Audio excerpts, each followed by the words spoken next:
Isang malakas na kalabog ang bumasag sa nakabibinging katahimikan ng mansyon. Napatigil si Julian Paredes sa pag-inom ng kanyang kape. Ang tunog ng nabasag na babasagin mula sa kusina ay parang isang putok ng baril sa kalagitnaan ng gabi. "Sir, ayos lang po kayo?" Ang nag-aalalang boses ni Mananang Elena, ang kanilang matapat na kasambahay, ang nagpabalik sa kanya sa kasalukuyan. Dahan-dahan niyang ibinaba ang tasa. Hindi ang ingay ang gumulat sa kanya, kundi ang alaala na dala nito. Iyon ang paboritong baso ni Amelia, ang kanyang yumaong asawa. Ang baso na may maliliit na bulaklak na sunflower.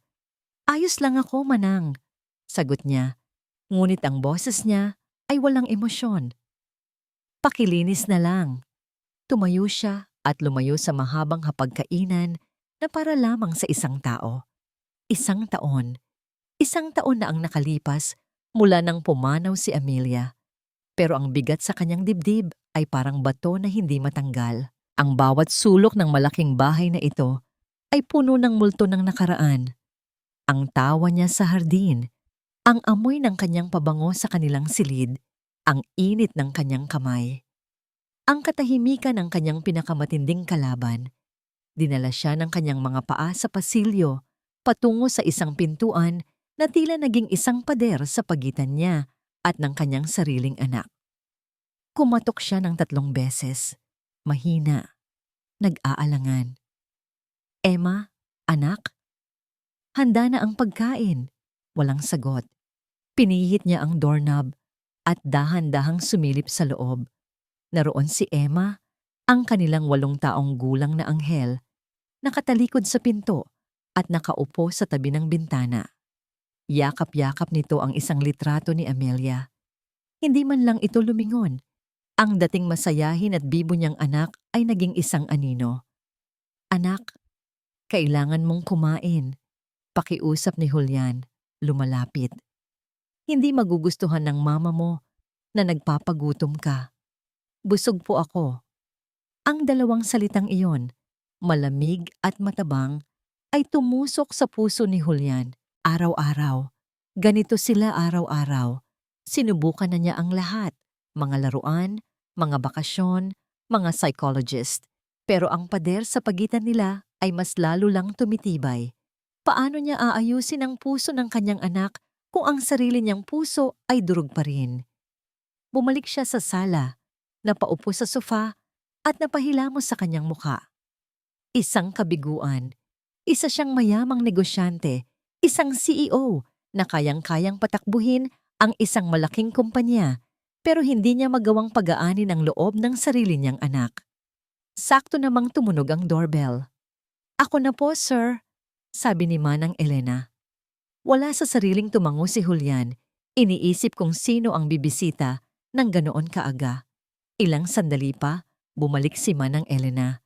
May kasamang isang babae. "Sir Julian?" sabi ni Manang Elena. "Narito po si Miss Victoria Solis. Siya po yung ni-refer ng agency para maging tutor ni Emma." Itinaas ni Julian ang kanyang tingin at sa isang iglap, tila may isang sinag ng liwanag na pumasok sa madilim na sala. Nakatayo roon ang isang babaeng may ngiting nakakahawa at mga matang nangungusap ng kabaitan. Mahinhin ang kanyang tindig. Simple ang kanyang kasuotan, pero mayroon sa kanyang presensya na nagbibigay ng kakaibang kapayapaan. "Good morning po, Sir Julian," bati ni Victoria. Ang kanyang boses ay malambing at puno ng respeto. "Ako po si Victoria. I understand this is a difficult time for your family and I'm here to help in any way I can." Tumayo si Julian at inabot ang kamay nito. "Julian, thank you for coming." Sa gilid ng kanyang paningin, nakita niya ang bahagyang paniningkit ng mga mata ni Manang Elena habang pinagmamasdan nito si Victoria. Ngunit hindi niya ito pinansin. Ang lahat ng kanyang atensyon ay nasa babaeng nasa harap niya. "She's not in a good place right now," pag-amin ni Julian. Ang boses ay bahagyang pumiyok. "Hindi ko na alam ang gagawin ko." Isang malungkot ngunit puno ng pag-unawang ngiti ang sumilay sa mga labi ni Victoria. Minsan po, ang kailangan lang nila ay isang taong handang makinig, isang kaibigan. Pwede ko po ba siyang subukang kausapin? Nag-alinlangan si Julian. Sinubukan ko na. Ayaw niya. Just give me 5 minutes. Pakiusap ni Victoria. Sa hindi malamang dahilan, pumayag si Julian. Mayroon sa babaeng ito na nagbibigay sa kanya ng isang bagay na matagal na niyang hindi naramdaman. Pag-asa. Sinamahan niya si Victoria sa tapat ng kwarto ni Emma. Kumatok ito ng dahan-dahan. Emma? Tawag ni Victoria sa malambing na boses. Ako si Victoria. Isang kaibigan. May dala akong sekretong kwento tungkol sa isang alitaptap na nawawala ang kanyang ilaw. Baka gusto mong marinig. Katahimikan. Inaasahan na ni Julian ang pagtanggi. Akmang aalisin na niya si Victoria nang marinig nila ang isang mahinang tunog. Ang pagbukas ng pinto. Sumilip si Emma. Ang mga mata ay namumugto pa rin. Ngunit sa kauna-unahang pagkakataon, sa loob ng maraming buwan, may bahid ng kuryosidad sa kanyang mukha. Tumingin si Emma kay Victoria, hindi sa kanya. Ngumiti si Victoria. Hi, pwede ba akong pumasok? Dahan-dahang tumango si Emma at binuksan ng mas malaki ang pinto. Naiwan si Julian sa labas, nakatayo, hindi makapaniwala. Sa loob lamang ng ilang segundo, nagawa ng isang estranghero ang hindi niya nagawa sa loob ng isang taon. Pagkalipas ng 10 minuto, bumukas muli ang pinto. Lumabas si Victoria na may ngiti sa labi at sa likod niya ay si Emma at si Emma ay nakangiti.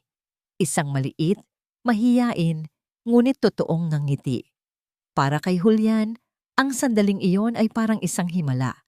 Naramdaman niya ang unti-unting pag-init ng kanyang mga mata. Para siyang isang taong nalulunod na biglang nakaabot sa isang salbabida. Humarap sa kanya si Victoria. Okay na po kami. Kakain na raw po siya. Hindi na nag-isip pa si Julian. Ang desisyon ay buo na sa kanyang isip. Isinilang mula sa desperasyon at biglaang paghanga. Lumapit siya kay Victoria. Ang mga mata ay puno ng pasasalamat na hindi niya kayang isatinig. Miss Solis, sabi niya. Ang kanyang boses ay matatag at puno ng kumbiksyon. Tanggap ka na. Please, magsimula ka na bukas. Naramdaman niya ang isang mapanganib na kislap ng pag-asa. Ang paniniwala na ang babaeng ito, ang anghel na ito na kumatok sa kanilang pintuan, ang siyang magiging sagot sa lahat ng kanilang problema. 2 linggo. 2 linggo pa lang si Victoria Solis sa mansyon, pero parang isang buong taon na ang nagbago. Para kay Manang Elena, ang pagbabago ay hindi isang banayad na simoy ng hangin, kundi isang bagyo na unti-unting sumisira sa lahat ng pamilyar at sagrado sa bahay na yon. Nagsimula sa mga tunog, ang dating tahimik na mansyon ay napuno ng tawanan. Tawanan ni Emma. Isang tunog na matagal nang hinahanap-hanap ni Elena, pero sa tuwing naririnig niya ito ngayon, kasama ang malambing na boses ni Victoria, may kung anong kirot sa kanyang dibdib. Hindi ito tama. Masyadong mabilis. Isang hapon, habang naghahain siya ng merienda, nakita niya si Victoria nakausap si Sir Julian sa may hardin. Suot nito ay isang kulay lila na bestida. Lavender. Eksaktong kulay na paborito ni Ma'am Amelia. Naalala ni Elena ang araw na binili nila ang tela para sa kaarawan ng kanyang yumaong amo. Nagkataon lang ba? Alam mo Manang, sabi ni Sir Julian ng gabing iyon, isang ngiti ang sumilay sa kanyang mga labi sa unang pagkakataon sa loob ng 1 taon.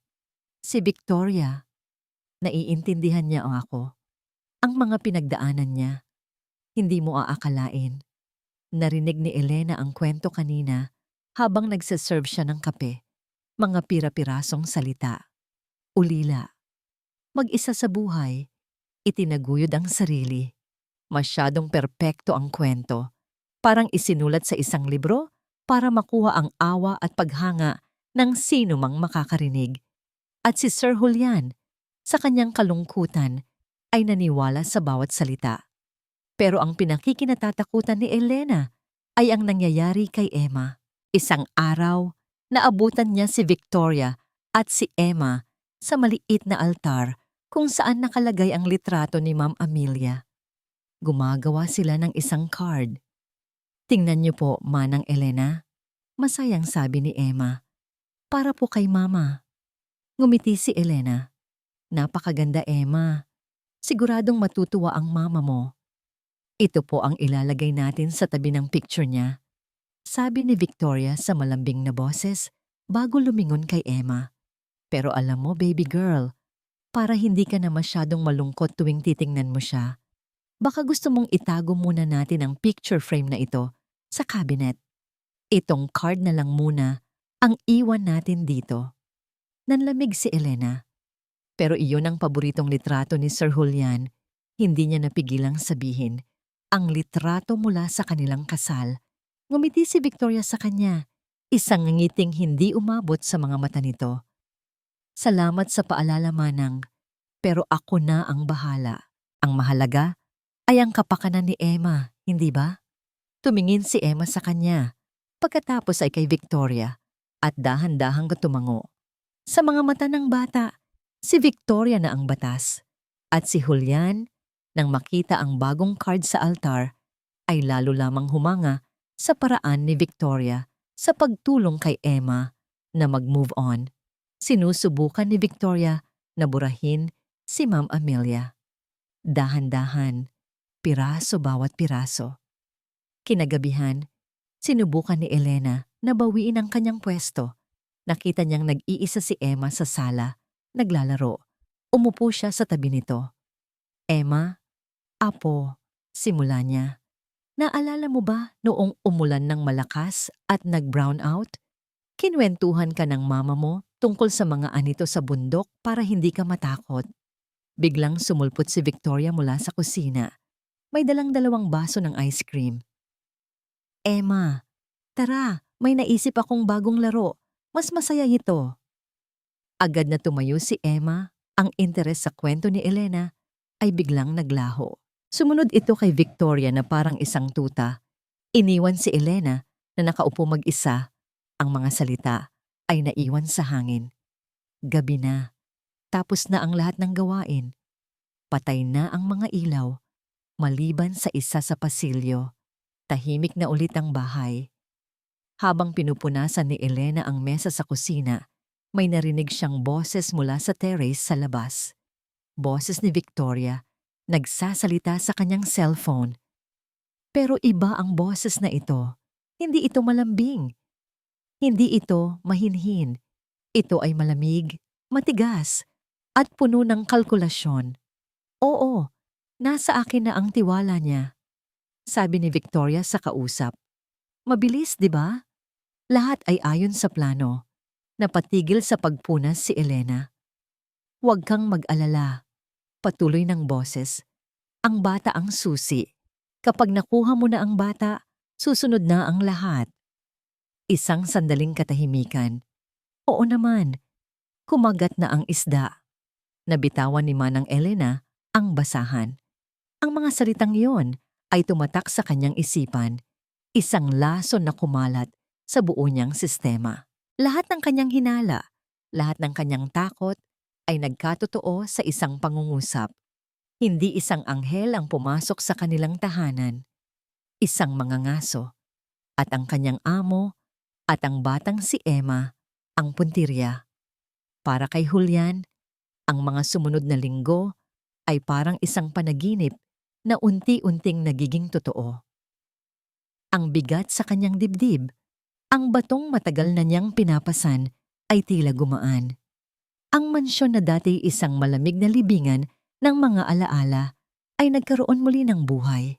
Ang dahilan, si Victoria. Isang Sabado ng hapon, dinala sila ni Victoria sa isang picnic sa parke. Isang simpleng ideya, pero isang bagay na hindi naisip o nagawang mag-isa ni Julian.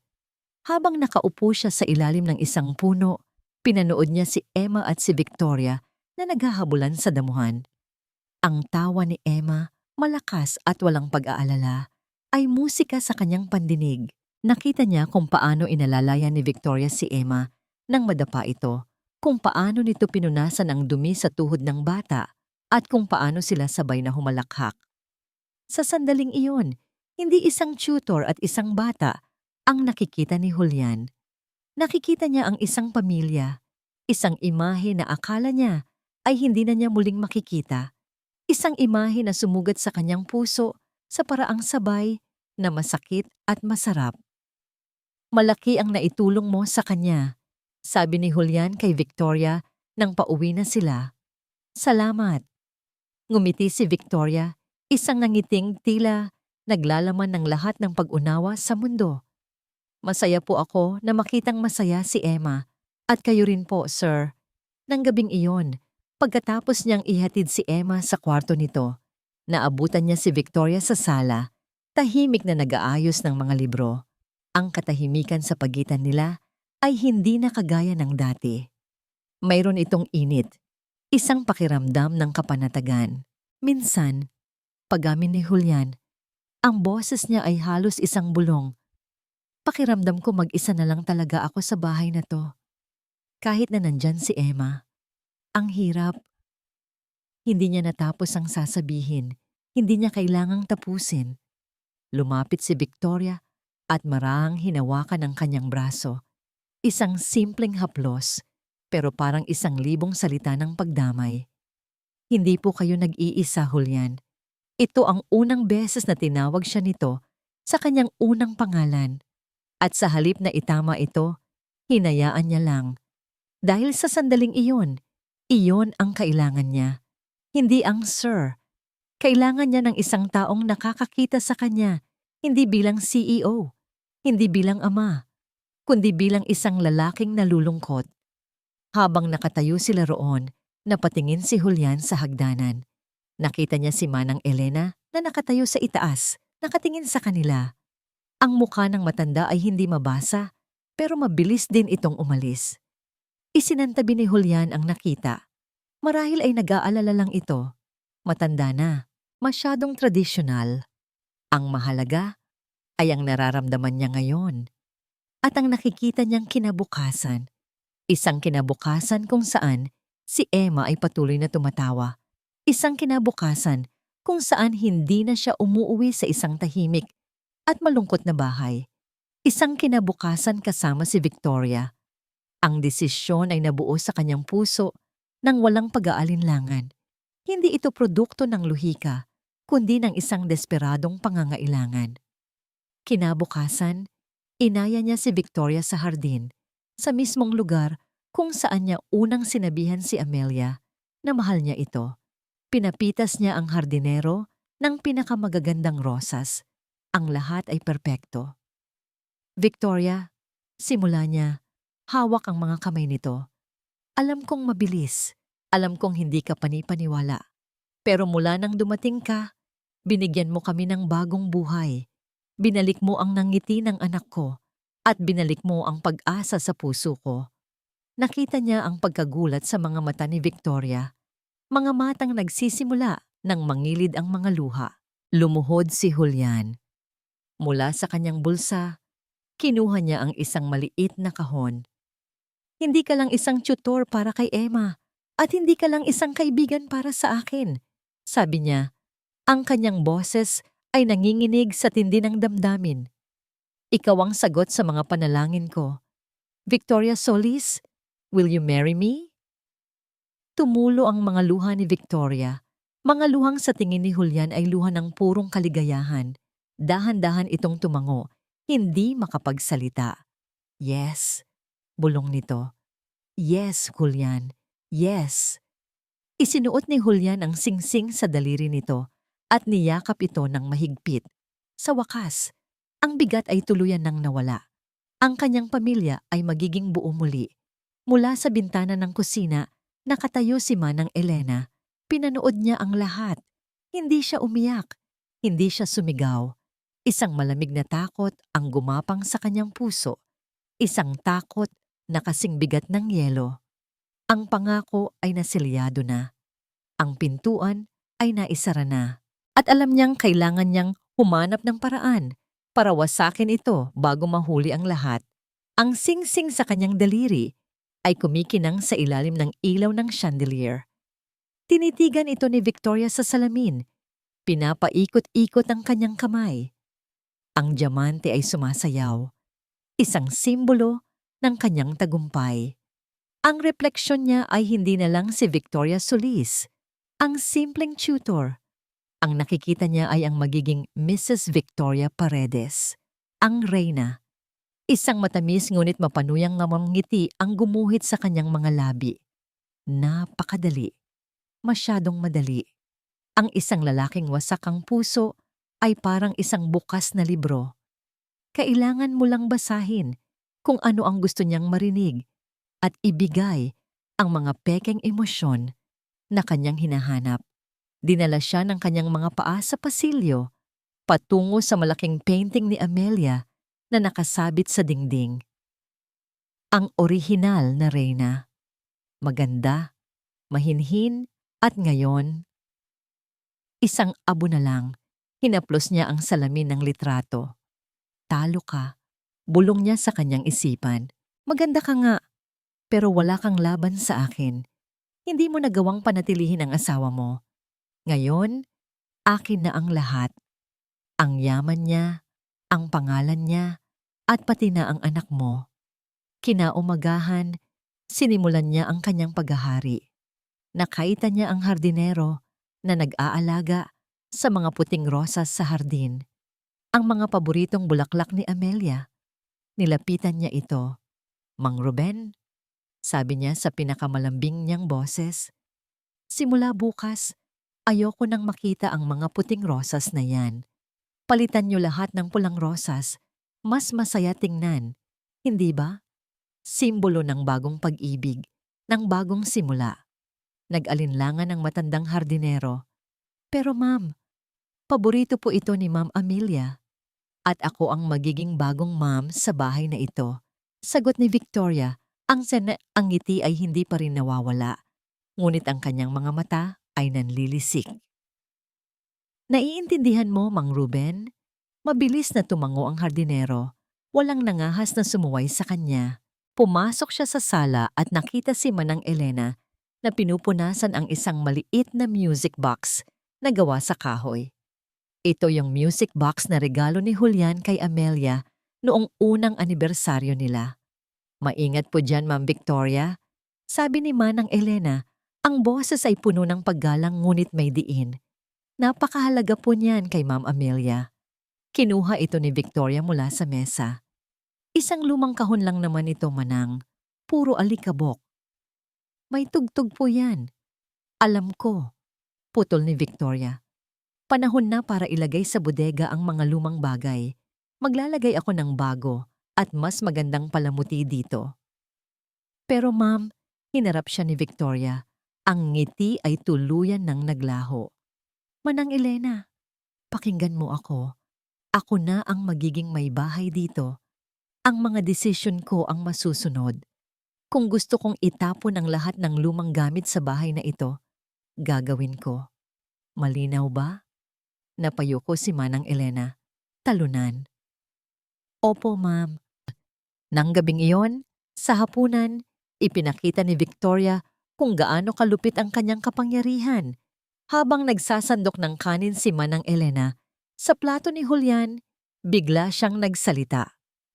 Manang, sandali, sabi ni Victoria. Ang boses ay puno ng pekeng pag-aalala. May nakikita yata akong kaunting alikabok sa gilid ng plato. Pakipalitan na lang po. Baka magkasakit si Julian. Napatigil si Manang Elena. Ang kanyang kamay ay nanginig. Tiningnan niya ang plato. Imposible. Kikinang ito sa kalinisan. Tumingin si Julian sa plato. Pagkatapos ay kay Victoria. Hayaan mo na. Mahal. Ayos lang yan. Siguro napagod lang si Manang. Ngumiti si Victoria at marahang hinaplos ang kamay ni Julian. Siyempre mahal. Nag-aalala lang ako para sa'yo. At para sa pamantayan ng bahay na to. Gusto ko lang maging perpekto ang lahat para sa'yo. Ibinaba ni Manang Elena ang plato at kumuha ng bago ng walang imik. Ang kahihiyan ay parang apoy na sumusunog sa kanyang pisngi. Alam niya ang ginagawa ni Victoria. Ginagawa siyang inutil sa harap ng kanyang amo. Kinabukasan, habang wala si Julian, nagpatuloy ang paglilinis ni Victoria. Tinanggal niya ang mga litrato ni Amelia sa mga estante, isa-isa. Habang inaalis niya ang pinakamalaking litrato, ang wedding picture ni na Julian at Amelia, isang ideya ang pumasok sa kanyang isip. "Manang Elena," sigaw niya. Mabilis na dumating ang matanda. "Po, ma'am. Pakipunasan nga itong frame. Masyadong maalikabok."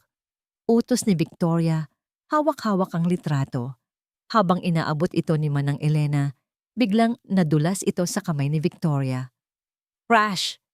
Ang tunog ng nabasag na salamin ay umalingaw-ngaw sa buong sala. Ang litrato ng masayang mag-asawa ay nakahandusay sa sahig, basag ang salamin na parang sapot ng gagamba. Napasinghap si Manang Elena, ang kanyang mga mata ay nanlaki sa takot. "Nako, nako! Ang litrato nila, sir." Pero si Victoria ay kalmado lang. Tiningnan niya ang basag na litrato sa sahig at pagkatapos ay tumingin siya kay Manang Elena. Sakto namang dumating si Julian, narinig ang kalabog. "Anong nangyari?" Agad na lumapit si Victoria kay Julian. Ang mukha ay puno ng pagkukunwaring lungkot. "Oh, mahal. I'm so sorry. Aksidente kong nabitawan. Ang clumsy ko talaga." Napatitig si Julian sa basag na frame. Isang pamilyar na kirot ang bumalik sa kanyang dibdib. Niyakap siya ni Victoria. "Hayaan mo na, mahal." Bulong nito sa kanyang tenga, sapat na para marinig din ni Manang Elena. Siguro, isa itong sign. Tumingin siya sa mga mata ni Julian. "Panahon na para gumawa tayo ng mga bagong alaala, mahal ko." Ang bawat basag na salamin sa sahig, ang bawat pinalitang palamuti, ang bawat puting rosas na binunot, lahat ng yon ay parang maliliit na karayom na tumutusok sa puso ni Manang Elena. Hindi na niya kaya. Hindi niya kayang panoorin na lang habang unti-unting binubura ni Victoria ang alaala ng kanyang minamahal na amo. Kailangan niyang gumawa ng paraan. Kailangan niya ng ebidensya. Kailangan niya ng isang bagay na magmumulat sa mga mata ni Sir Julian. Isang hapon, habang si Victoria at Emma ay nasa labas at si Julian ay nasa opisina, nagkaroon siya ng pagkakataon. Naisip niya ang bodega, ang lugar kung saan tinatambak ang lahat ng luma at kinalimutan. Kung mayroon mang itinatagong sekreto ang nakaraan, malamang ay naroroon iyon. Binuksan niya ang mabigat na pinto ng bodega. Ang amoy ng alikabok at lumang papel ay sumalubong sa kanya. Madilim at siksikan sa loob, puno ng mga kahon at mga kasangkapang binalutan ng puting tela, na parang mga multo mula sa nakaraan. Nagsimula siyang maghalungkat. Ang puso niya ay kumakabog sa bawat bukas ng kahon. Mga lumang laruan ni Emma, mga libro, mga damit na hindi nakasya. Wala. Napaupo siya sa isang baul, pinanghihinaan ng loob. Baka wala talaga siyang mahanap. Baka tama si Sir Julian. Baka dala lang ito ng kanyang katandaan at pagiging matapat kay Ma'am Amelia. Nang akma na siyang tatayo, may napansin siyang isang maliit na kahon na nakasiksik sa ilalim ng isang lumang mesa. Hindi ito ordinaryong karton. Ito ay isang kahon na yari sa kahoy na nara. May maliit na kandado. Kilala niya ang kahon na ito. Ito ang memory box ni Ma'am Amelia. Pero bakit ito narito? Sinubukan niyang buksan, ngunit nakakandado. Halos sumuko na siya nang maalala niya ang isang bagay. Palaging iniiwan ni Ma'am Amelia ang susi sa ilalim ng isang maluwag na baldosa malapit sa pinto ng kusina para sa emergency. Mabilis siyang nagtungo roon, kinakabahang hinahanap ang baldosa. At naroon nga, isang maliit at makalawang na susi. Nanginginig ang mga kamay na bumalik siya sa bodega. Isinuksok niya ang susi sa kandado. Isang maliit na click ang tumunog at ang takip ng kahon ay bumukas. Sa loob, naroon ang mga pamilyar na bagay, mga sulat ni Sir Julian, mga unang guhit ni Emma, isang tuyong bulaklak. Ngunit sa ilalim ng lahat ng iyon, may isang bagay na hindi pamilyar. Isang nakatuping pahina mula sa isang lumang dyaryo. Kinuha ito ni Manang Elena at maingat na binuklat. Ang headline ay nakasulat sa malalaking letra, Tragedya sa Batangas, mayamang negosyante, patay sa car accident. Binasa niya ang artikulo. Ito ay tungkol sa isang babaeng negosyante. Si Carmela Buenavista na namatay nang mahulog ang kanyang sinasakyan sa isang bangin. Isang aksidente, sabi ng pulisya. Iniwan niya ang kanyang asawa at isang 5 taong gulang na anak na lalaki. Nalungkot si Manang Elena para sa pamilya. Pero bakit ito itinago ni Ma'am Amelia? At doon niya nakita ang litrato. Nasa litrato ang biyudong asawa, si Mr. Buenavista, na umiiyak habang yakap ang kanyang anak. At sa tabi nila, nakahawak sa balikat ng lalaki, nagbibigay ng pakikiramay, ay isang babae. Isang private tutor daw, ayon sa caption, na tinutulungan ng pamilya sa kanilang pagluluksa. Nanigas si Manang Elena. Nanlaki ang kanyang mga mata. Hindi niya kailangang basahin ang pangalan sa caption. Ang mukha. Iyon ang mukha ni Victoria. Mas bata ng ilang taon, ibang gupit ng buhok, pero walang duda. Iyon siya. Nanginginig ang kanyang mga daliri habang binabasa niya ang maliit na pangalan sa ilalim ng litrato. Isabella Cruz. Isabella Cruz. Ang pangalang narinig niya sa telepono. Ang mga piraso ng palaisipan ay biglang nabuo sa kanyang isipan at ang nabuong larawan ay isang imahe ng purong kasamaan. Hindi ito nagkataon. Isang modus, isang pattern. Hahanap ng mayamang pamilya na may problema. Papasok bilang isang anghel at sisirain sila mula sa loob. At si Ma'am Amelia, marahil ay may nalaman din siya. Marahil ay iniimbestigahan niya ito bago siya nawala. Biglang naging napakalamig ng hangin sa bodega. Hawak niya ngayon sa kanyang mga kamay ang isang katotohanan na mas nakakatakot pa kaysa sa kanyang mga pinakamasamang hinala. Hindi lang isang mang-aagaw si Victoria. Posibleng isa siyang mamamatay tao. Kalmado. Kailangan niyang maging kalmado. Ito ang paulit-ulit na sinasabi ni Manang Elena sa kanyang sarili habang hinihintay niya ang pagdating ni Sir Julian. Nakatago sa kanyang bulsa ang nakatuping pahina ng dyaryo.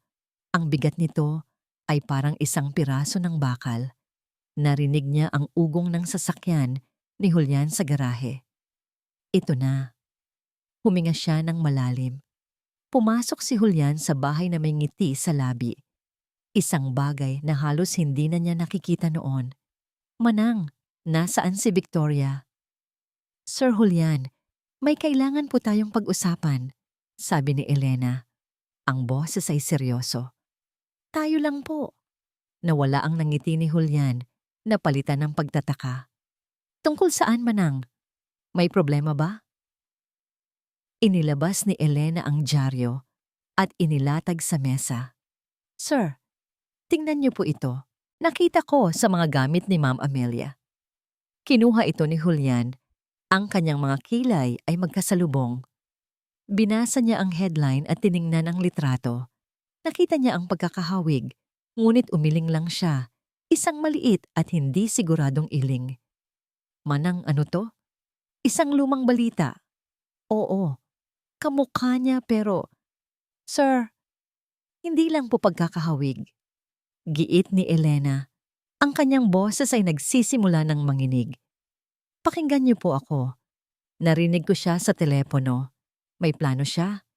Ang pangalang ginamit niya sa litratong ito, Isabella Cruz. Iyon din ang pangalang binanggit niya. Manang, baka naman nagkakamali ka lang ng dinig. Julian? Manang Elena? Ang malambing na boses ni Victoria ay pumutol sa kanilang pag-uusap. Nakatayo ito sa may hagdanan. Ang muka ay nagpapahayag ng pag-aalala. May problema po ba? Agad na itinupi ni Julian ang dyaryo. Tila isang batang nahuling gumagawa ng masama. Wala. Mahal. Nag-uusap lang kami ni Manang. Ngunit nakita na ni Victoria ang papel sa kamay ni Julian. Dahan-dahan itong lumapit. Ang mga mata ay nakatuon kay Elena. Manang, ano po ang sinasabi ninyo kay Julian? Ipakita mo sa kanya, sir. Pakiusap ni Elena. Nag-aalangang inabot ni Julian ang dyaryo kay Victoria. Tiningnan ito ni Victoria. Sa isang iglap, nakita ni Elena ang kislap ng gulat at takot sa mga mata nito bago ito biglang napalitan ng isang bagay na mas malagim. Lungkot. Nabitawan ni Victoria ang dyaryo, napahawak siya sa kanyang bibig at ang kanyang mga balikat ay nagsimulang manginig. Sunod-sunod na tumulo ang mga luha mula sa kanyang mga mata. Victoria, anong nangyari? Gulat na tanong ni Julian. Agad na lumapit para alalayan ito. Si Isabela. Humikbi si Victoria. Bakit? Bakit niyo ito ginagawa sa akin, Manang? Tumingin siya kay Elena. Ang kanyang mga mata ay puno ng sakit at akusasyon. Bakit kailangan niyo pang halongkatin ang nakaraan? Bakit niyo ako sinasaktan ng ganito? Anong ibig mong sabihin? Tanong ni Julian, litong-lito. Niyakap ni Victoria si Julian. Isinubsob ang kanyang mukha sa dibdib nito. Si Isabela Cruz. Ang kakambal ko, Julian. Napatanga si Julian. Pati si Elena ay natigilan. Kambal kami, pero ipinaampon siya pagkasilang sa amin. Kwento ni Victoria sa pagitan ng mga hikbi. Lumaki siyang iba ang buhay. Napasama sa maling barkada. Maraming beses siyang nasangkot sa gulo. Sinubukan ko siyang tulungan, pero huli na ang lahat. Namatay siya sa sakit 2 taon na ang nakalipas. Ang litratong yan. Isa yan sa mga eskandalo na kinasangkutan niya. Bakit, Manang? Bakit kailangan niyo pa itong ipakita? Sobrang sakit na sa akin na mawala siya. Isang perpektong kwento. Isang perpektong pag-arte. At si Julian, sa kanyang kagustuhang maniwala, sa kanyang bagong tuklas na kaligayahan, ay niyakap ang bawat salita. Hindi totoo yan, sigaw ni Elena. Nagsisinungaling siya, sir. Gawa-gawa niya lang yan. Pero huli na. Ang mukha ni Julian ay nag-aapoy na sa galit. Isang galit na hindi nakatuon kay Victoria, kundi sa kanya. Tama na, Manang. Sigaw ni Julian. Ang boses ay dumadagundong sa buong sala. Hindi ko alam kung ano ang problema mo. Kung selos ba ito o pagkasuklam kay Victoria, pero sumusobra ka na. Pero sir, ang katotohanan ay sinisira mo ang pamilya ko. Putol ni Julian. Ang babaeng ito ang nagbalik ng buhay sa amin. At ikaw, sa lahat ng tao, ang sumisira nito. Lumapit si Victoria kay Julian. Humihikbi pa rin. Julian, hayaan mo na siya. Nasasaktan lang ako. Ang mga salitang iyon ang nagsilbing huling tulak. Tumingin si Julian kay Elena. Ang kanyang mga mata ay malamig at walang emosyon. Hanggang dito na lang tayo, Manang Elena, deklara niya. Tapos na ang serbisyo mo sa pamilyang ito. Parang isang suntok sa sikmura ang naramdaman ni Elena. Sir, pakiusap. Umalis ka na. Ngayon din. Walang nagawa si Manang Elena, kundi tumalikod. Ang bawat hakbang palabas ng pinto ay parang 1 milya ang layo. Habang naglalakad siya, naririnig niya ang mahinang boses ni Victoria. Thank you, mahal. Thank you for protecting me. Nang isara niya ang mabigat na pinto sa kanyang likuran, ang malakas na kalabog nito ay parang isang hatol. Nakatayo siya sa labas ng mansyon, sa ilalim ng papalubog na araw. Wala ni isang dala, kundi ang kanyang damit at ang katotohanang walang sino mang naniwala. Mula sa bintana sa 2 palapag, pinanood siya ni Victoria. Ang mga luha sa kanyang mukha ay tuyo na. Sa kanyang mga labi, isang malamig at matagumpay na ngiti ang dahan-dahang gumuhit. Ang pait ng kape ay hindi maihahambing sa pait na nararamdaman ni Manang Elena sa kanyang lalamunan. Nakaupo siya sa isang maliit na karinderya Sa kabilang kanto, pinapanood ang pagbuhos ng ulan sa maruming salamin. Bawat patak ay parang isang paalala ng kanyang mga luha kanina. Ngayon, tuyo na ang kanyang mga mata, napalitan ng isang blangkong pakiramdam. Wala na. Wala na siyang trabaho. Wala na siyang tirahan. At ang pinakamasakit sa lahat, wala na siyang pamilya. Dahil iyon ang turing niya sa mga Paredes. Sa loob ng 20 taon, ang mansyon na yon ang kanyang mundo. At ngayon, ipinagtabuyan siya na parang isang aso. Saan siya nagkamali? Dapat ba ay nanahimik na lang siya? Dapat ba ay hinayaan na lang niyang mamayani ang kasinungalingan? Hindi. Ang pagmamahal niya kay Ma'am Amelia at kay Emma ay hindi kayang manahimik. Pero ano ang silbi ng katotohanan kung walang naniniwala? Samantala, sa loob ng mansyon, ang kontrol ni Victoria ay ganap na. Si Julian, sa kanyang pagkabulag, ay ibinibigay ang lahat ng gusto nito. Ngunit sa ilalim ng perpektong imahe, may isang bagay na nababasag. Naglalaro si Emma ng kanyang mga manyika sa sahig ng kanyang kwarto. Isang maliit na kabayo na gawa sa plastik.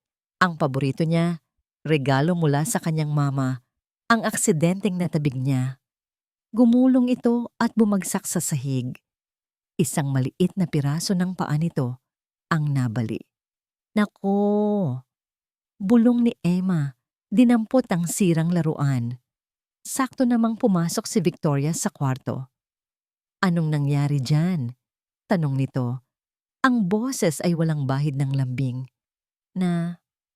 Nadulas po sa kamay ko, sabi ni Emma, nanginginig. Tiningnan ni Victoria ang sirang laruan at sa isang iglap, ang kanyang mukha ay nagbago.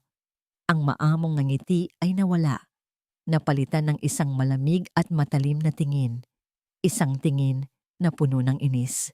Napaurong si Emma, niyakap ang sirang kabayo sa kanyang dibdib. Natakot siya. Biglang bumukas ang pinto. Mahal, Emma, nandito na ako. Ang masayang boses ni Julian. Sa isang kisap mata, bumalik ang matamis na ngiti sa mukha ni Victoria. Lumuhod ito sa tabi ni Emma at niyakap ito. Oh baby girl, huwag kang mag-alala. Sira na yan, pero bibigyan ka ni Tita Victoria ng bago at mas magandang laruan, okay? Hindi nakita ni Julian ang nangyari kanina. Ang nakita lang niya ay ang kanyang mapagmahal na mapapangasawa na inaalo ang kanyang anak. Lalo lang siyang naniwala na tama ang kanyang desisyon. Sa sementeryo, basang-basa ng ulan, si Manang Elena. Nakatayo siya sa harap ng puntod ni Amelia Paredes. Hinahaplos niya ang malamig na marmol kung saan nakaukit ang pangalan nito. Patawarin niyo ako, ma'am. Bulong niya sa hangin. Ang kanyang boses ay basag. Nabigo po ako. Nabigo kong protektahan si Sir Julian at si Emma. Hindi ko po alam ang gagawin. Inilabas niya ang kanyang luma at basag na cellphone para tingnan ang oras. Kailangan na niyang maghanap ng matutuluyan ngayong gabi. Habang tinititigan niya ang screen, bigla itong umilaw at nag-vibrate. Isang text message mula sa isang numerong hindi pamilyar. Binuksan niya ito. 5 salita na nagpatigil sa kanyang paghinga. Naniniwala ako sa inyo. Napakurap si Manang Elena. Baka namamalikmata lang siya. Pero naroon pa rin ang mensahe. Sino ito? Paano? Bago pa man siya makapag-isip, nag-vibrate ulit ang cellphone. Isang panibagong mensahe mula sa parehong numero. Alam ko kung sino talaga si Isabella Cruz. Parang isang kidlat na tumama sa nanlalamig niyang katawan. Ang desperasyon na kanina'y lumalamon sa kanya ay biglang napalitan ng isang kislap ng pag-asa. Isang pag-asa na mapanganib, ngunit hindi niya kayang baliwalain. Nanginginig ang kanyang mga daliri habang naghihintay. At dumating ang ikatlong mensahe. Isang utos, isang paanyaya. Magkita tayo sa simbahan ng Quiapo bukas. Mag-isa kang pumunta. Napatitig si Manang Elena sa screen. Hindi niya kilala kung sino ito. Maaaring isang patibong. Ngunit sa puntong ito, wala nang mawawala sa kanya. Ito na ang kanyang huling baraha at isusugal niya ang lahat para rito. Ang amoy ng natutunaw na kandila at insenso ay sumalubong kay Manang Elena pagpasok niya sa simbahan ng Quiapo. Maingay at magulo sa labas, ngunit sa loob, may isang uri ng sagradong katahimikan. Humanap siya ng isang bakanting upuan sa likurang bahagi kung saan hindi siya masyadong kapansin-pansin at naghintay. Bawat anino na gumagalaw ay nagpapakaba sa kanyang dibdib. Bawat taong dumaraan ay tinititigan niya. Paano niya malalaman kung sino ang kanyang katagpo? Lumipas ang 10 minuto, 15 minuto. Nagsimula na siyang isipin na baka niloloko lang siya. Baka isa itong masamang biro. Manang Elena? Isang boses ng lalaki, mahinahon ngunit may bigat, ang bumulong mula sa likuran niya. Dahan-dahan siyang lumingon. Isang lalaking nasa edad 40, simpleng manamit, at may mga matang puno ng lungkot na pamilyar sa kanya. Nakita na niya ang mga matang iyon dati sa isang kupas na litrato sa dyaryo. Kayo po yung asawa ni Mrs. Buenavista? Tanong ni Elena, halos pabulong. Umupo ang lalaki sa tabi niya. Tumango ito. Ako si David Buenavista, pero hindi na ako ang asawa. Biyudo. Katulad ng magiging amo mo, kung hindi tayo kikilos. Nanlamig ang buong katawan ni Manang Elena. Paano niyo nalaman ang tungkol sa akin? Matagal ko nang sinusubaybayan ang babaeng yan. Sagot ni David, ang kanyang mga kamao ay nakakuyom sa kanyang kandungan. Si Victoria o Isabela o kahit ano pa mang pangalan ang gamitin niya. Matagal na. Mula nang mamatay si Carmela. Huminga ng malalim si David, tila inaalala ang isang bangungot. Akala ng lahat, aksidente ang pagkamatay ng asawa ko. Pero ilang linggo bago yon, palagi na kaming nag-aaway. Tungkol sa kanya, tungkol kay Isabela. Masyado siyang napapalapit sa anak namin. Masyado siyang nagiging kampante sa bahay. Nagduda si Carmela. Sinabi niyang may mali sa babaeng yon at balak na sana niyang paalisin. Napatigil si David, ang kanyang lalamunan ay tila may bumara. Tapos, nangyari ang aksidente. Nawalan ng preno ang sasakyan niya. Walang nakitang foul play ang mga pulis. Pero alam ko, sa puso ko alam ko, pagkatapos ng libing, bigla na lang siyang nawala na parang bula. Iyon din po ang hinala ko kay Ma'am Amelia. Sabi ni Elena, ang boses ay nanginginig. May nakita akong dyaryo sa mga gamit niya. Siguro, iniimbestigahan din niya. Ginugol ko ang mga sumunod na taon sa paghahanap sa kanya, patuloy ni David. Pero magaling siyang magtago. Nagpapalit ng pangalan, ng itsura. Hanggang sa isang araw, isang kaibigan ko ang nakakita sa kanya sa isang restaurant kasama si Julian Paredes. Pinahanap ko ang numero mo. Kailangan ko ng isang taong nasa loob. Pero wala na po ako sa loob, malungkot na sabi ni Elena. Pinalayas na po ako. Mas mabuti na yan, sabi ni David. Mas malaya kang makakakilos. Manang, hindi sapat ang hinala. Hindi sapat ang isang lumang dyaryo. Kailangan natin ng pruweba. Isang bagay na hindi niya kayang itanggi. Isang bagay na magpapakita sa tunay niyang ugali. Pero paano? Nasa kanya na ang tiwala ni Sir Julian. Malapit na ang kasal nila. Nag-isip ng malalim si David. Tumingin siya sa itim na Nazareno sa altar. Tila humihingi ng gabay. Ang kahinaan niya ay ang kanyang pagiging kampante. Ang kanyang galit kapag hindi nasusunod ang gusto niya. At ang pinakamahalaga sa kanya ngayon ay si Emma. Biglang may pumasok na ideya sa isip ni Manang Elena. Isang ideya na mapanganib. Ang kaarawan po ni Emma. Sa isang linggo na. Nagkatinginan sila at sa isang iglap, pareho nilang naisip ang isang plano. May naisip ako. sabi ni Elena. Mayroon pong isang laruan si Emma, isang maliit na teddy bear na lumana. Ayaw niyang pakawalan iyon dahil iyon ang huling regalo sa kanya ni Ma'am Amelia. Sigurado akong gagawa ng paraan si Victoria para mawala ang laruang yon. Isang recording device, sabi ni David. Ang kanyang mga mata ay nag-aapoy sa determinasyon. Pwede tayong maglagay ng maliit na recorder sa loob ng teddy bear. Pero paano ko maipapasok yon sa loob ng bahay? Tatawag ka kay Julian, sabi ni David. Humingi ka ng tawad. Sabihin mo na nagkamali ka na nadala ka lang ng selos. Sabihin mo na gusto mong magpadala ng huling regalo para kay Emma bilang paalam. Isang bagong teddy bear. Hindi po siya papayag na ako mismo ang magabot. Hindi ikaw, sabi ni David.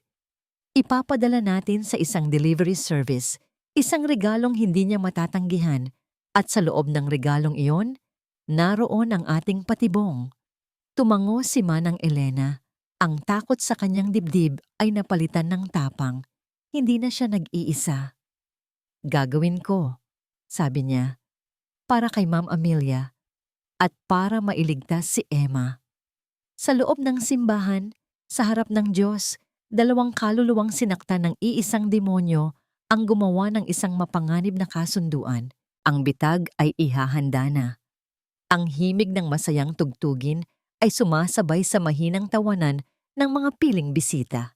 Ang hardin ng mansyon, na dati puno ng mga puting rosas ni Amelia, ay napalitan na ng nagbabagang pula, sumasalamin sa mga ilaw na nakasabit sa mga puno. Ito sana ang gabi ng kanilang engagement party, isang selebrasyon ng bagong simula. Para kay Julian Paredes. Para kay Julian, perpekto ang lahat. Si Emma, sa kanyang bagong bestida, ay tila masigla. Si Victoria, sa kanyang tabi, ay parang isang diyosa. Ang ngiti nito ay kasing kinang ng diamante sa kanyang daliri. Salamat sa pagdating, sabi ni Julian sa kanyang mga kasosyo sa negosyo. This means a lot to us. Sa gitna ng kasiyahan, isang delivery man ang pumasok. May dalang isang malaking kahon na nakabalot sa makulay na papel. Para po kay Miss Emma Paredes, sabi ng delivery man. Kanino galing? Tanong ni Victoria, lumalapit. Wala pong pangalan. From a friend lang po ang nakasulat. Ngumiti si Victoria. Marahil ay isa sa mga kaibigan niya sa eskwela. Sige, akin na. Ako na ang magbibigay sa kanya. Sa loob ng bahay binuksan ni Emma ang regalo. Isang malaki at malambot na teddy bear ang laman nito. Niyakap niya ito agad. Ang ganda! See, baby girl, sabi ni Victoria, hinahaplos ang buhok ni Emma. Mas maganda kaysa sa luma mong bear, di ba? Hindi sumagot si Emma. Niyakap lang ng mahigpit ang bagong laruan. Maya-maya, kinuha niya mula sa kanyang bulsa ang isang luma at medyo marumi ng maliit na bear, ang huling regalo ng kanyang mama. Nilaro niya ang dalawang bear, ang bago at ang luma, na magkatabi. Nanliit ang mga mata ni Victoria. Emma, hindi bagay yang luma mong laruan dyan. Itapon mo na yan. Marumi na. Umiling si Emma. Ayoko po. Bigay po ito ni Mama. Ang pasensya ni Victoria ay biglang naubos. Ngayong gabi, sa kanyang party, ayaw niyang makakita ng anumang bakas ni Amelia. Hinila niya ang lumang bear mula sa kamay ni Emma. Akin na yan. Huwag po. Akin po yan. Sigaw ni Emma, sinusubukang bawiin ang laruan. Sinabi ng bitawan mo, di ba? Galit na bulong ni Victoria. Ang kanyang muka ay nag-iba, naging isang nakakatakot na maskara. Ayoko nang makita ang basura ng nanay mo sa bahay na to. Naiintindihan mo? Ako na ang magiging nanay mo ngayon. At ako lang ang susundin mo. Nagsimulang umiyak si Emma, hindi dahil sa laruan, kundi dahil sa takot. Ang boses na narinig niya ay hindi boses ng isang anghel. Ito ay boses ng isang halimaw. Sa labas, papalapit na si Julian sa pinto para tawagin sila nang biglang, "Sandali lang po!" Isang malakas na boses ang pumutol sa kasiyahan. Lahat ng bisita ay napalingon. Nakatayo sa gate ng hardin si Manang Elena. Sa tabi niya ay si David Buenavista at sa likod nila, 2 unipormadong pulis. Manang Elena, gulat na sabi ni Julian, "Anong ginagawa niyo dito? Sino ang mga kasama mo?" Hindi sumagot si Manang Elena. Itinaas niya ang isang cellphone at pinindot ang isang button. Mula sa speaker ng cellphone, umalingaw-ngaw ang isang boses. Ang boses ni Victoria. "Ayoko nang makita ang basura ng nanay mo sa bahay na to. Naiintindihan mo? Ako na ang magiging nanay mo ngayon at ako lang ang susundin mo." Kasunod nito ang malakas na pag-iyak ng isang bata. Ang pag-iyak ni Emma. Natigil ang musika, natigil ang tawanan. Lahat ng mata ay napunta kay Victoria na ngayon ay nakatayo sa may pinto, putlang-putla na parang papel. Lumabas si Emma, tumatakbo, umiiyak, hawak ang kanyang lumang teddy bear at dumiretso sa likod ni Manang Elena. Napatitig si Julian sa kanyang anak, pagkatapos ay sa babaeng pakakasalan niya sana. Ang audio recording. Ang takot sa mga mata ni Emma. Ang pagdating ni Manang Elena. Lahat ay biglang luminaw. Ang mga kasinungalingan ay parang isang salamin na biglang nabasag sa kanyang harapan at ang nakita niya sa likod nito ay isang katotohanang napakasakit tanggapin. Hindi totoo yan, isigaw ni Victoria, sinusubukang bawiin ang kanyang kontrol. Sira ulo yang matandang yan, nagsisinungaling siya. Hindi siya nagsisinungaling, sabi ni David, humakbang pasulong. Kilala kita, Isabella Cruz, at oras na para pagbayaran mo ang ginawa mo sa asawa ko. Julian, mahal, huwag kang maniwala sa kanila.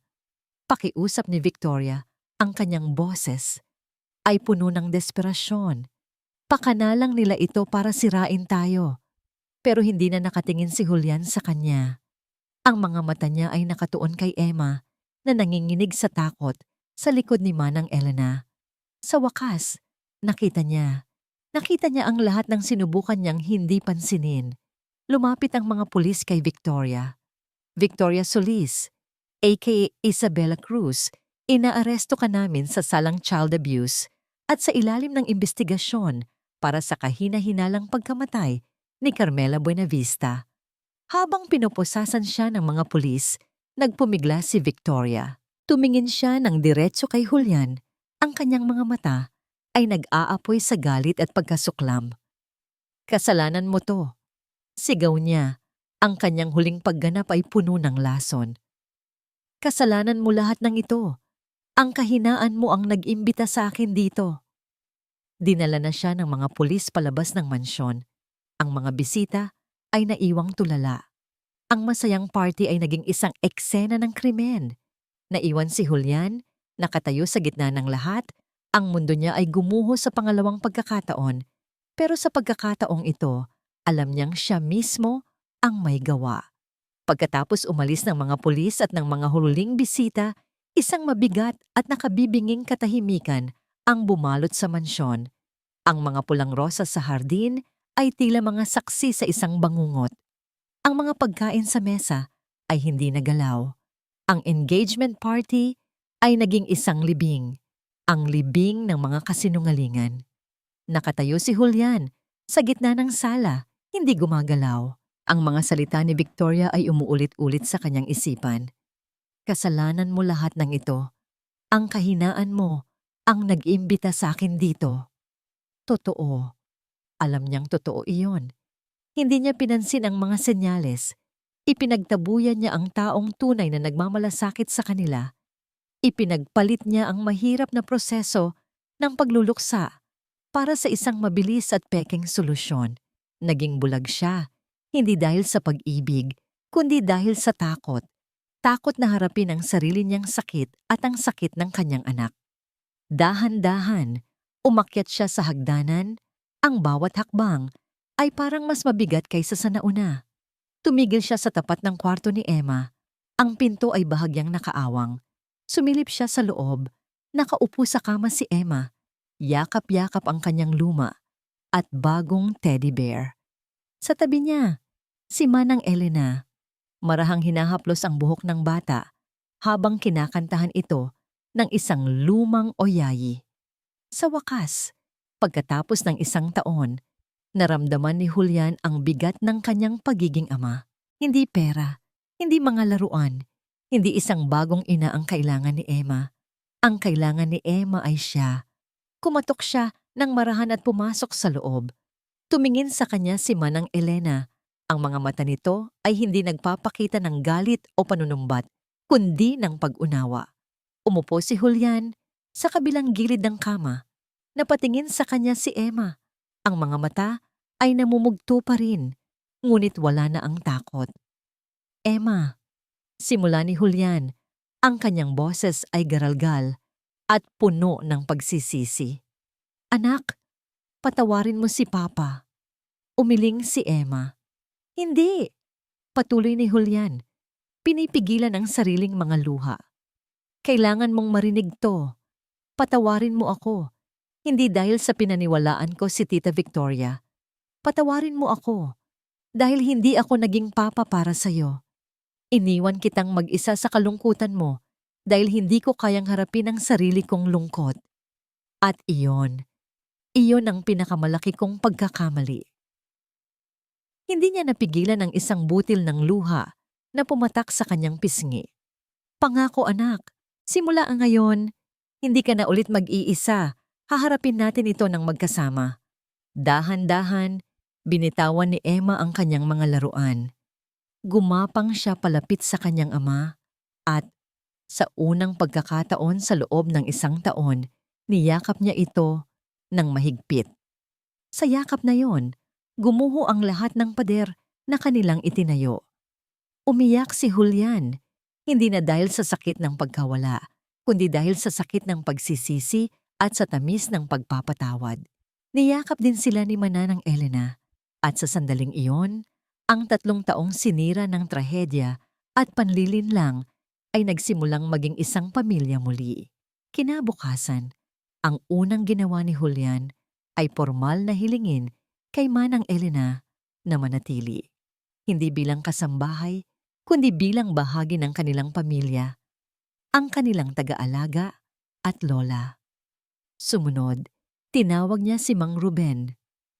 Mang Ruben, pakitanggal na po lahat ng pulang rosas.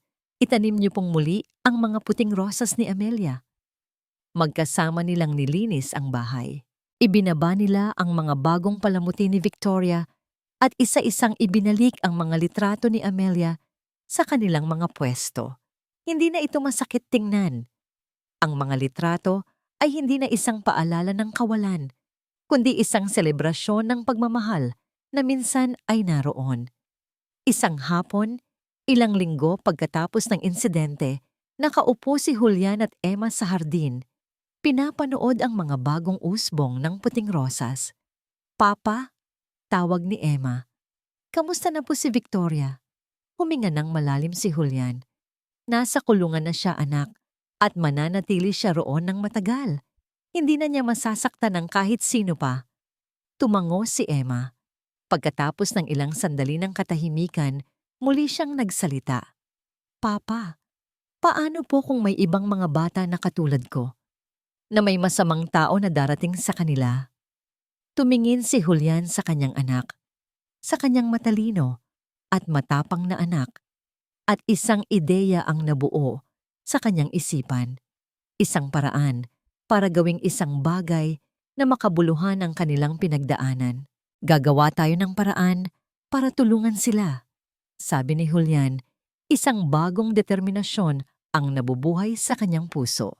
Itinatag nila ang Amelia's Light Foundation, isang organisasyon na naglalayong tulungan at protektahan ang mga pamilyang single-parent mula sa mga manloloko at mapagsamantala at magbigay ng suportang pangkaisipan para sa mga batang nakaranas ng trauma. Ang huling eksena ay nagpapakita kina Julian at Emma maghahawak kamay sa harap ng bagong opisina ng kanilang foundation. Ang pangalan ni Amelia ay nagniningning sa salamin. Hindi na sila tumatakbo mula sa nakaraan. Sa halip, ginagamit nila ito para bigyang liwanag ang hinaharap. Hindi na tayo maghahanap ng papalit kay Mama, sabi ni Julian, nakatingin sa kanyang anak na may ngiti. Ngumiti pabalik si Emma. Dahil ang kailangan lang natin ay ang isa't isa. At sa ilalim ng asul na langit, nagsimula silang maglakad, hindi na patungo sa dilim, kundi patungo sa isang bagong simula na sila mismo ang lumikha. 3 taon. 3 taon na ang lumipas mula sa gabing iyon. Para kay Julian, minsan ay parang isang buong buhay na ang nakalipas. Minsan naman, parang kahapon lang, nakatayo siya ngayon sa hardin, hawak ang isang tasa ng mainit na kape. Ang mga puting rosas ni Amelia ay namumukadkad, mas malago at mas maganda kaysa dati. Ang amoy nila ay hindi na nagdudulot ng kirot, kundi ng isang pamilyar na kapayapaan. "Papa, handa na po ang almusal." Ang masayang sigaw na yon ang nagpalingon sa kanya. Papalapit si Emma, na ngayon ay 11 taong gulang na. Wala na ang anino ng isang malungkot na bata sa kanyang mga mata. Napalitan ito ng kislap ng isang masayahin at matalinong dalagita. "Susunod na ako, anak," nakangiting sagot ni Julian. "Tinapos ko lang itong kape ko." Sabi ni Lola Elena, lumalamig na raw po ang sinangag at may surprise daw po siya, sabi ni Emma, sabay kindat. Lola Elena. Iyon na ang tawag ni Emma kay Manang Elena sa loob ng 3 taon. Hindi na isang utos, kundi isang titulong isinilang mula sa pagmamahal at pasasalamat. Pumasok sila sa loob ng bahay. Ang hapagkainan, na dati isang malungkot na testamento ng kanyang pag-iisa, ay puno na ngayon ng buhay.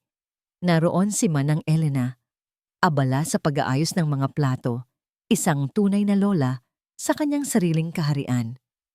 Habang kumakain sila, napatingin si Julian sa isang litrato na nakasabit sa dingding. Isang bagong litrato, kinuha ito noong nakaraang buwan, sa unang anibersaryo ng Amelia's Light Foundation. Nasa litrato ang isang ina at ang kanyang 2 anak, nakangiti ng malapad. Sila ang unang pamilyang natulungan ng kanilang pundasyon, na iligtas mula sa isang lalaking sinusubukang kunin ng kanilang mana. Ang pundasyon ang naging daan para mabigyan ng bagong kahulugan ang sakit na kanilang pinagdaanan. Bawat pamilyang kanilang natutulungan ay isang panalo laban sa mga taong katulad ni Victoria. Si Victoria, nasa balita ito noong 1 linggo. Ang huling apela niya ay ibinasura ng korte. Habang buhay na pagkabilanggo, walang parole. Naramdaman ni Julian hindi ang galit o saya, kundi isang uri ng pagsasara ng pinto. Isang kabanata na tuluyan ng natapos. Ang kanyang hustisya ay hindi ang pagkakakulong ni Victoria, kundi ang kapayapaan na mayroon sila ngayon. "Papa, okay ka lang po?" Tanong ni Emma, napansin ang kanyang pananahimik. Ngumiti si Julian. "Oo, anak. Iniisip ko lang kung gaano nakalayo ang narating natin." Pagkatapos ng almusal, nagpaalam si Emma na gagawa ng kanyang school project. Si Julian naman ay naupo sa sala, binuklat ang isang photo album. Hindi na niya ito iniiwasan. Doon, nakita niya ang mga litrato nila ni Amelia. Ang kanilang kasal, ang mga bakasyon, ang araw na isinilang si Emma. "Kamukha mo talaga siya, Papa," sabi ng isang boses. Nagulat si Julian nang makitang nakatayo sa likod niya si Emma, nakangiti habang tinitingnan ang isang litrato ni Amelia. "Pero ang ngiti ko po kay Mama galing," dagdag ni Emma. Umupo si Emma sa tabi niya. "Naaalala ko po dati, natatakot akong tingnan ang mga picture niya kasi nalulungkot ako. Akala ko, makakalimutan ko na siya." "Hindi mo siya makakalimutan," sabi ni Julian, inaakbayan ang kanyang anak. "At hindi na natin kailangang malungkot.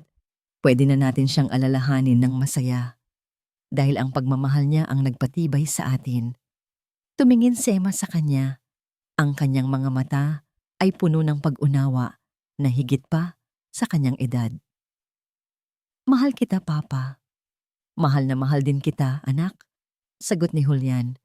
Ang kanyang puso ay puno ng isang uri ng kaligayahan na akala niya ay hindi na niya muling mararamdaman. Isang kaligayahang buo, totoo at pinaghirapan. Mula sa kusina, pinapanood sila ni Manang Elena, isang tahimik na ngiti sa kanyang mga labi. Ang mansyon na dati binalot ng dilim ay puno na ngayon ng liwanag. Tumingin muli si Julian sa hardin sa labas ng bintana. Ang mga puting rosas, sila ay simbolo ng alaala ni Amelia, ngunit ngayon, para sa kanya, simbolo na rin sila ng isang bagong pangako. Isang pangakong hinding-hindi na niya papayagang malanta ang hardin ng kanyang pamilya. Isang taon pa ang lumipas, si Emma ay 12 taong gulang na. Nasa bingit ng pagiging isang dalagita. Ang mansyon ng mga Paredes ay naging isang tunay na tahanan, puno ng tawanan, pag-aaral, at ang paminsan-minsang asaran sa pagitan ni Emma at ng kanyang lola Elena. Ang Amelia's Light Foundation ay lumago ng higit pa sa inaasahan ni Julian. Naging isa na itong kilalang institusyon, isang kanlungan para sa mga pamilyang sinubok ng panlilinlang. Ito ang naging sentro ng buhay ni Julian, ang kanyang misyon. Isang umaga, sa isang board meeting ng foundation, iprinisenta sa kanila ang isang partikular na kaso.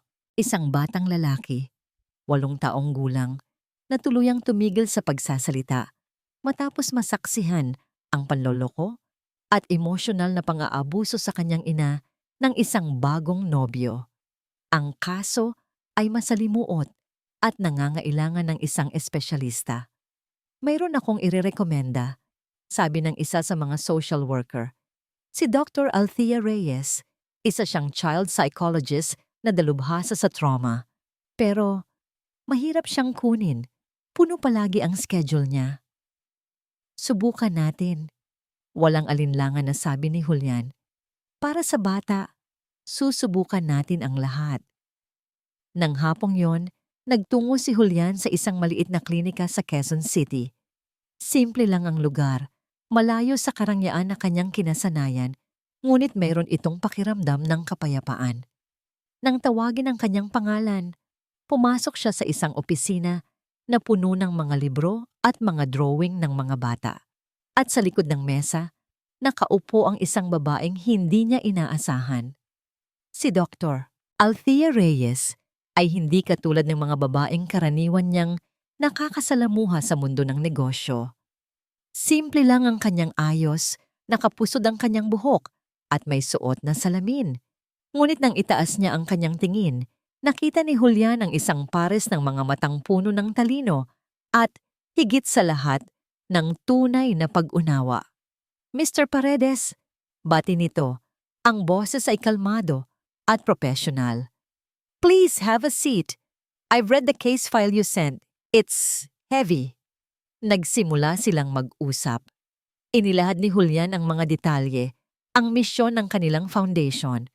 Habang nagsasalita si Dr. Reyes, nakita ni Julian hindi lang ang talino, kundi ang apoy sa kanyang mga mata. Isang tunay na pagnanais na makatulong, walang pagkukunwari, walang pabalat bunga. Ang trauma sa isang bata ay parang isang basag sa salamin, Mr. Paredes. Paliwanag ni Althea. Kahit anong ayos mo, mananatili doon ang lamat. Ang layunin natin ay hindi burahin ang lamat, kundi patibayin ang salamin sa paligid nito para hindi na ito tuluyang mabasag.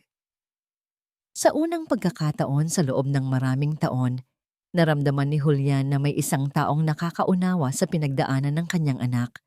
Sa isang paraan na kahit siya ay hindi kayang ipaliwanag. Gagawin ko ang lahat para matulungan ang bata, sabi ni Althea, isinasara ang folder.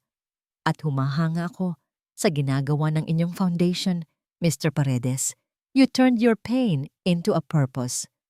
Isang simpleng papuri, ngunit tumagos iyon sa puso ni Julian.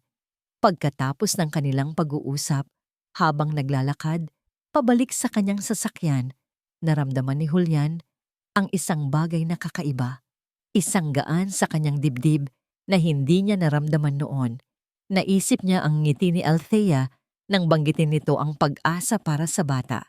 Isang ngiting hindi matamis at kalkulado tulad ng kay Victoria, kundi isang ngiting totoo at nagbibigay inspirasyon.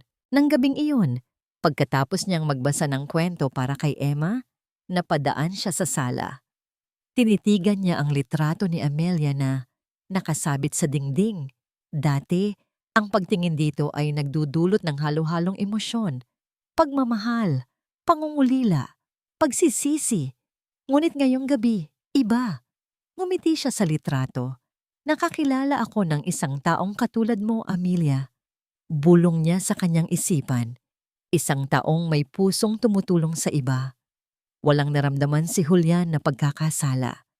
Ang naramdaman niya ay isang uri ng kapayapaan, isang pagtanggap na ang kanyang puso, pagkatapos ng mahabang panahon ng pagiging manhid at paghilom, ay tila nagsisimula na muling tumibok. Hindi ito isang malaking pagyanig, hindi ito isang nagbabagang apoy. Ito ay isang maliit na kislap lang. Ang unang kislap ng bukang liwayway pagkatapos ng isang napakahabang gabi. At sa unang pagkakataon, naramdaman niyang handa na siyang harapin ang anumang liwanag na darating.